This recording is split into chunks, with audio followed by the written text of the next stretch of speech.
Hello friends, आज के video में हम float switch auto manual connection किस तरह किया जाता है सीखने वाले हैं। इससे पहले हमने एक वीडियो बनाया था जिसमें हमने single phase water pump motor को फ्लोट स्विच के जरिए ऑटोमेटिकली स्टार्ट स्टॉप किस तरह किया जाता है सीखा था। यदि आपने वीडियो अब तक वॉच नहीं किया है तो लिंक डिस्क्रिप्शन में मिल जाएगी, आप जाकर वॉच कर सकते हैं। आज के वीडियो में हम इस फ्लोट स्विच के जरिए किसी भी मोटर स्टार्टर को ऑटोमेटिकली एंड मैनुअल कंट्रोल किस तरह किया जाएगा सीखने वाले हैं। सबसे पहले हम समझ लेते हैं इस कनेक्शन की एप्लीकेशन कहां पर होती है। तो देखिए, सबसे पहले हम ऑटोमेटिक कनेक्शन समझ लेते हैं। जैसे कि हमारे पास ये जो फ्लोट स्विच होता है, यदि फ्लोट स्विच की पोजीशन कुछ इस तरह से होती है, या हम समझे जब वाटर टैंक में पानी का लेवल कम होता है तो यह फ्लोट स्विच मोटर स्टार्टर को ऑटोमेटिकली स्टार्ट करता है। और जब फ्लोट स्विच की पोजीशन कुछ इस तरह से हो जाती है और जब पानी का लेवल वाटर टैंक में ज्यादा हो जाता है तो उस कंडीशन में ये फ्लोट स्विच हमारे मोटर स्टार्टर को ऑटोमेटिकली स्टॉप कर देता है। तो ये तो हुआ ऑटोमेटिक कनेक्शन, डेट में जब पानी का लेवल कम हो तो जो हमारा मोटर स्टार्टर है वो ऑटोमेटिकली स्टार्ट होगा। पानी का लेवल ज्यादा हो जाएगा, उस कंडीशन में स्टार्टर हमारा ऑटोमेटिकली स्टॉप हो जाएगा। तो यह तो बात हुई ऑटो कनेक्शन की। अब हम समझ लेते हैं मैनुअल कनेक्शन की रिक्वायरमेंट कहां पर होती है। तो कई बार ऐसा होता है कि हमारा टैंक फुल भी भर जाता है, उसके बाद भी हमें मोटर को स्टार्ट करना होता है।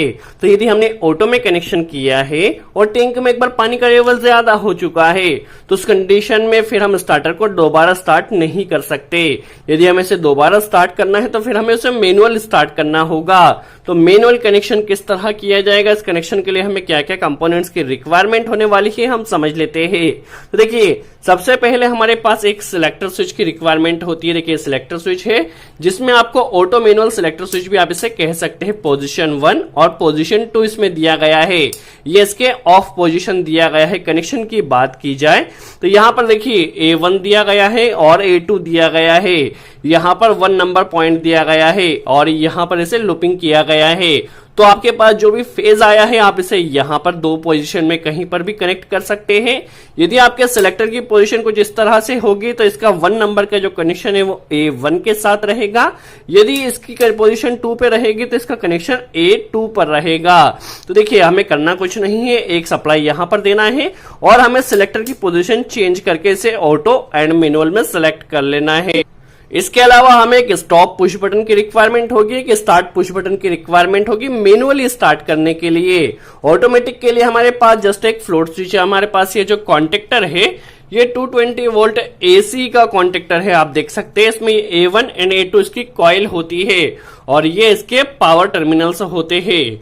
चलिए, अब हमें यहां पर देखिए फ्लोट स्विच का कनेक्शन किस तरह किया जाएगा। इसमें जो 3 वायर दिए गए हैं, इन 3 वायर का मतलब क्या होता है हम मल्टीमीटर के जरिए चेक कर समझ लेते हैं। और इस बल्ब को हम मोटर की जगह यूज कर रहे हैं।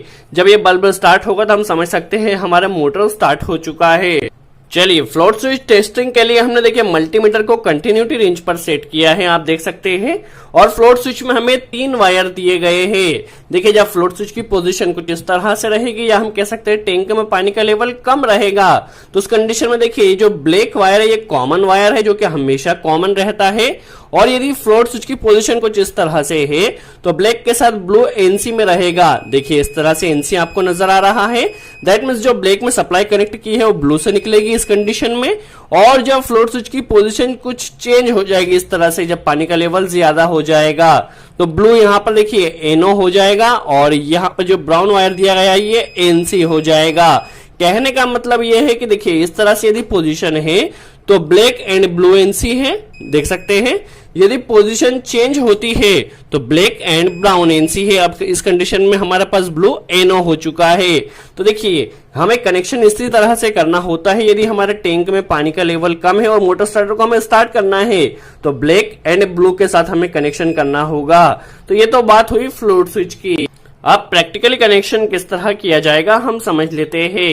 सबसे पहले हम पावर वायरिंग कर लेते हैं जो कि काफी सिंपल है। फेज और न्यूट्रल हमें यहां से लेना होगा, जो कि कॉन्टेक्टर में फेज एंड न्यूट्रल यहां पर आएगी और यहां से हमारे पास इस मोटर में चला जाएगी। काफी सिंपल है। पावर वायरिंग हम पहले कर लेते ताकि वीडियो का लेंथ ज्यादा बड़ी ना हो। तो देखिए, पावर वायरिंग काफी सिंपल थी, हमने पावर वायरिंग कर ली है। फेज एंड न्यूट्रल यहां से लिया है। देखिए कॉन्टेक्टर में फर्स्ट एंड थर्ड पे फेज इन न्यूट्रल दिया है और यहां से हमारे पास मोटर में आ चुका है फेज इन न्यूट्रल। अब कॉन्टेक्टर को ऑपरेट होने के लिए फेज इन न्यूट्रल की रिक्वायरमेंट होती है। तो न्यूट्रल देखिए यहां से हमने A1 में डायरेक्ट कनेक्ट किया है। देखिए कॉन्टेक्टर में A1 पे अभी न्यूट्रल डायरेक्ट आ रहा है। अब फेज के लिए ऑटो मैनुअल कनेक्शन किस तरह किया जाएगा हम समझ लेते हैं। सबसे पहले हमें यहां से फेज लेना होगा। तो देखिए यहां से हम इस RCBO से एक फेज ले लेते हैं। देखिए फेज वायर को हम पहले कनेक्ट कर लेते हैं। सबसे पहले हम इसका मैनुअल कनेक्शन समझ लेते हैं। देखिए जो फेज आएगा उसे सबसे पहले हमें ले जाकर इस सेलेक्टर में कनेक्ट करना होगा। तो सेलेक्टर में देखिए ये 1 नंबर पॉइंट दिया गया है, इसे यहां पर हमें कनेक्ट कर देना है। देखिए इसे हम यहां पर पहले कनेक्ट कर लेते हैं। दैट मीन जो फेज वायर है वो हमारे पास इस सिलेक्टर में आ चुका है। देखिए सिलेक्टर में फेज वायर को भी हमने कनेक्ट कर दिया है। सबसे पहले हम इसका मैनुअल कनेक्शन समझ लेते हैं, किस तरह से पुश बटन के जरिए मैनुअल ऑपरेट किया जाएगा। तो मैनुअल के लिए हम इसका 1 नंबर यूज कर रहे हैं, A1 टर्मिनल। तो देखिए इसे हमें करना क्या है, A1 टर्मिनल में आप यहाँ पे सिलेक्टर में देख सकते हैं A1 में हमें यहाँ पर एक कनेक्टर पहले कनेक्ट कर लेना है। देखिए ये मैनुअल के लिए हमने यहाँ पर कनेक्ट किया है। अब इसे ले जाकर हमें स्टॉप पुश बटन में कनेक्ट करना है। देखिए हम स्टॉप पुश बटन में इसे कनेक्ट कर लेते हैं ताकि हम इसे मैनुअली यहां से स्टॉप कर सके जब हम मैनुअल में इसे रन करें। देखिए एनसी में से कनेक्ट कर दिया है। एनसी का जो आउटपुट होगा वह जाएगा हमारे पास जो स्टार्ट पुश बटन है या जो एनो एलिमेंट है, इसे हमें एनो एलिमेंट में कनेक्ट करना होगा। देखिए इसे हम यहाँ पर कनेक्ट कर देते हैं। इस तरह से इसे हमें यहाँ पर कनेक्ट कर देना है। देखिए नॉर्मल कनेक्शन है, इसे हम जिस तरह नॉर्मल ड्यूअल स्टार्टर बनाते हैं उसी तरह से हमें नॉर्मल ड्यूअल स्टार्टर यहाँ पर बना लेना है। उसमें होल्डिंग भी हमें कनेक्ट करना होगी। अब इसका जो आउटपुट होगा उसे ले जाकर हमें कॉन्टेक्टर की कॉइल में A2 में कनेक्ट कर देना है। देखिए इसके NO में हमें एक वायर कनेक्ट करना है और इसे ले जाकर कॉन्टेक्टर को जिस तरह नॉर्मली ऑपरेट किया जाता है, जैसे ही पुश बटन को प्रेस किया जाएगा हमारे कॉन्टेक्टर ने ऑपरेट होना चाहिए।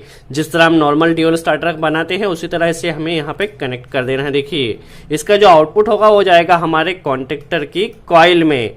देखिए अब जैसे ही पुश बटन को प्रेस किया जाएगा तो हमारा कॉन्टेक्टर मैनुअली ऑपरेट होगा। यदि हमें इसे परमानेंटली ऑपरेट करना है जैसे हमें होल्डिंग कनेक्ट करना होगी। तो जिस तरह हम नॉर्मली होल्डिंग कनेक्ट करते हैं उसी तरह यहाँ पर भी हम होल्डिंग पहले कनेक्ट कर देते हैं। देखिए होल्डिंग के लिए हमें करना क्या होता है, जो कॉन्टेक्टर की कॉइल से जो वायर है इसमें हमें एक लूपिंग लेना होती है। एक लूपिंग हम पहले कर लेते हैं और इसे ले जाकर कॉन्टेक्टर के NO टर्मिनल में कनेक्ट करते हैं। जिस तरह हम हमेशा होल्डिंग कनेक्ट करते हैं उसी तरह से इसमें हमें होल्डिंग कनेक्ट कर देना है। तो देखिए कॉइल से एक वायर हमने लिया है। अब कॉन्टेक्टर में देखिए यहाँ पर एक NC टर्मिनल दिया गया है और एक NO टर्मिनल दिया गया है। तो हमें यहाँ पर इसका NO टर्मिनल को यूज करना है। देखिए इसे हमें यहाँ पर NO में कनेक्ट कर देना है ताकि इसमें होल्डिंग कनेक्ट की जा सके। देखिए NO में यहाँ पे कनेक्ट कर दिया है। अब मेन क्वेश्चन आता है होल्डिंग कहाँ से प्रोवाइड की जाए। तो होल्डिंग के लिए हमें करना कुछ नहीं, या तो हम NC के आउटपुट से एक वायर कनेक्ट कर सकते हैं या फिर NO के इनपुट से एक वायर कनेक्ट कर सकते हैं, क्योंकि यहां तक कंटिन्यू सप्लाई आती है। तो NO के इनपुट से हम एक वायर पहले यहां पर कनेक्ट कर लेते हैं। अब इस वायर को हमें कॉन्टेक्टर के NO टर्मिनल में यहां पर कनेक्ट कर देना है ताकि जैसे ही हमारा कॉन्टेक्टर जब पुश बटन प्रेस करने पर एक बार ऑपरेट हो तो ये NO NC बन जाए और यहां से हमारा कॉन्टेक्टर परमानेंट होल्ड हो जाए। तो इसे हमने किया क्या है, कॉन्टेक्टर के NO में कनेक्ट कर दिया है।